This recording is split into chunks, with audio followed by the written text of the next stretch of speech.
क्यों राजा विक्रमसेन अगले दिन अपनी रानियों को मार डालता था, बहुत समय पहले की बात है।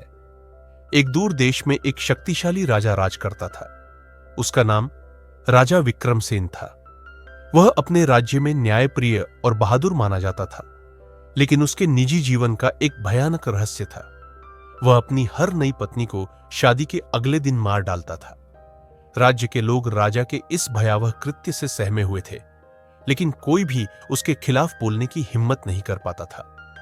महल में हर कोई फुसफुसाता था कि राजा की पहली पत्नी रानी चंद्रिका के साथ कोई गहरा रहस्य जुड़ा हुआ था। रानी चंद्रिका राजा की पहली पत्नी थी, लेकिन एक दिन अचानक वह महल से गायब हो गई। राजा ने ऐलान किया कि रानी चंद्रिका ने उसे धोखा दिया है, और उसी दिन से उसने निर्णय लिया कि वह किसी भी स्त्री पर भरोसा नहीं करेगा। तभी से वह हर रात शादी करता और अगली सुबह अपनी नई रानी को मौत के घाट उतार देता। समय बीतता गया और राजा ने 100 से अधिक विवाह कर ली। हर नई दुल्हन को सुहागरात के बाद मौत का सामना करना पड़ा। एक दिन राजा ने एक सुंदर और चतुर लड़की से विवाह किया। उसका नाम रानी सौम्या था, लेकिन वह बाकी रानियों की तरह नहीं थी। वह बुद्धिमान, समझदार और बहुत ही धैर्यशील थी। रानी सौम्या को शादी के पहले ही दिन राजा की क्रूरता और उसके रहस्यमयी अतीत के बारे में पता चल गया। उसने निश्चय किया कि वह इस रहस्य को उजागर करके राजा को इस अभिशाप से मुक्त कराएगी।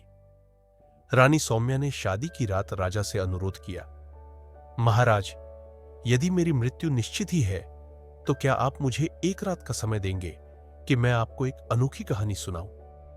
राजा को यह प्रस्ताव रोचक लगा, इसलिए उसने हामी भर दी। रानी ने एक अद्भुत कहानी सुनानी शुरू की। एक ऐसे राजा की कहानी जिसकी पहली पत्नी ने उसे धोखा दिया था, लेकिन वास्तव में वह साजिश का शिकार हुई थी। जैसे जैसे कहानी आगे बढ़ी, राजा विक्रमसेन को महसूस हुआ कि यह कहानी उसकी अपनी जिंदगी से मिलती जुलती है।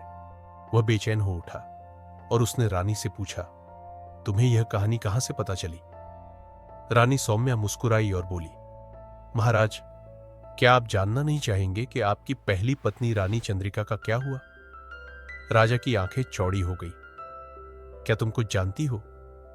रानी सौम्या ने बताया कि रानी चंद्रिका मरी नहीं थी, वह जीवित थी और महल से भागने के लिए मजबूर हुई थी, क्योंकि उसके खिलाफ साजिश रची गई थी। राजा आश्चर्यचकित था।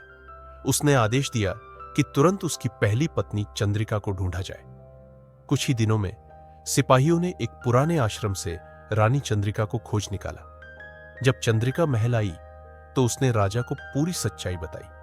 महल के ही कुछ दरबारियों ने राजा को गुमराह करके उसके खिलाफ झूठी अफवाहें फैलाई थी, ताकि वे स्वयं सत्ता पर कब्जा कर सके। राजा को अपनी गलती का एहसास हुआ।